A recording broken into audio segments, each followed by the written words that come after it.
अगर अंग्रेजों के बराबर संसाधन और आधुनिक हथियार होते तो देश की आजादी का इतिहास शायद कुछ और होता।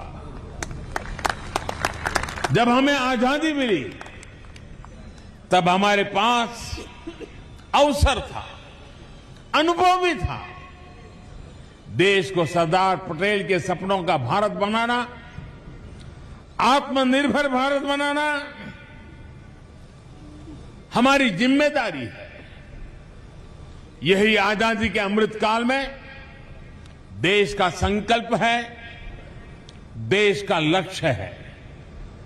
और बुंदेलखंड में यूपी डिफेंस इंडस्ट्रियल कॉरिडोर इस अभियान में सारथी की भूमिका निभाने जा रहा है। जो बुंदेलखंड कभी भारत के शौर्य और साहस के लिए जाना जाता था, उसकी पहचान अब भारत के सामरिक सामर्थ्य के प्रमुख केंद्र के तौर पर भी होगी। बुंदेलखंड एक्सप्रेस वे इस क्षेत्र के विकास के लिए का एक्सप्रेस बनेगा, ये मेरे पर विश्वास कीजिए। आज यहां मिसाइल टेक्नोलॉजी से जुड़ी एक कंपनी का शिलान्यास हो रहा है। आने वाले समय में ऐसी कई और कंपनियां भी आएगी।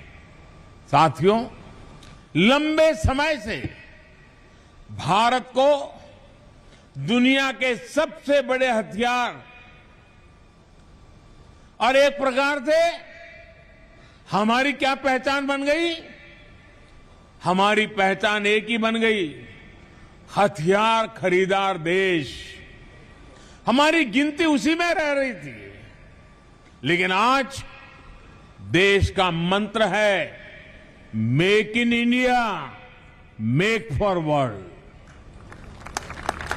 आज भारत अपनी सेनाओं को आत्मनिर्भर बनाने के लिए काम कर रहा है। हम देश के डिफेंस सेक्टर से देश के प्राइवेट सेक्टर के टैलेंट को भी जोड़ रहे हैं। नए स्टार्टअप्स को अभी क्षेत्र में भी अपना कमाल दिखाने का मौका मिल रहा है। और इन सब के यूपी डिफेंस कॉरिडोर का झांसी नोड बड़ी भूमिका निभाने जा रहा है। इसका मतलब है यहां के एमएसएमई इंडस्ट्री के लिए, छोटे उद्योगों के लिए नई संभावनाएं तैयार होगी। यहां के युवाओं को रोजगार के नए अवसर मिलेंगे। और इसका मतलब है जो क्षेत्र कुछ साल पहले तक गलत नीतियों के कारण पलायन से पीड़ित था, वो अब नई संभावनाओं के कारण निवेशकों के आकर्षण का केंद्र बनेगा। देश विदेश से लोग बुंदेलखंड आएंगे। बुंदेलखंड की जिस धरती को कभी कम बारिश और सूखे की वजह से बंजर माने जाने लगा था, वहां आज प्रगति के बीज अंकुरित हो रहे हैं। साथियों, देश ने यह भी तय किया है कि रक्षा बजट से जो हथियार उपकरणों की खरीदी होगी, उसमें बड़ा हिस्सा मेक इन इंडिया उपकरणों पर ही खर्च होगा। रक्षा मंत्रालय ने 200 से ज्यादा ऐसे उपकरणों की लिस्ट भी जारी की है जो अब देश में ही से ही खरीदे जाएंगे, बाहर से ला ही नहीं सकते हो।